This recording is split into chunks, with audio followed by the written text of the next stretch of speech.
Welcome to Abu Dhabi!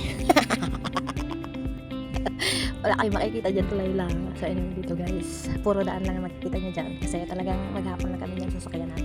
So anyway, one day trip lang yan nangyari na yan. Biglaan lang kasi yan. Kasi tinawagan kami naman kasi pupunta kami ng Abu Dhabi.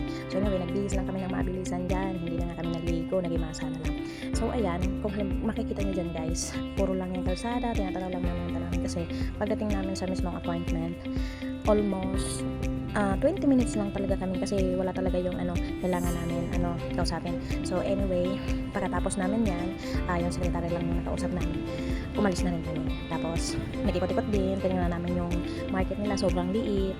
So hindi rin kami nakabili kung ano kailangan namin.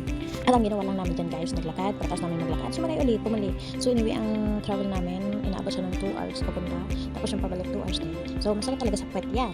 So ayan, daan na lang tayo ng makakain, ayan, parang round trip, pagkatapos food trip. Yun ang nangyari niyan. Hala, ang saya. So anyway, sa mga boy yung utak dyan, ganyan lang talagang ginagawa namin.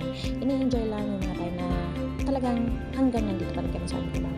I-enjoyan lang namin. Ang sarap kayang enjoyin yung trabaho kaysa magpaka-better, diba? So maganda naman yung lugar, makita naman namin yung buong Abu Dhabi.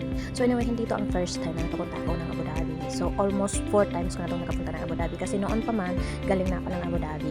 Tapos nakarating ako ng Dubai, hanggang sa napunta kami ng Ajman. Ayan, ito naman mga pag-travel namin to, part 2 ng trabaho namin. So anyway, salamat sa pagsama sa amin, napadaan nga kami dyan para kumain. So anyway, maraming salamat. Thank you for watching. Bye-bye!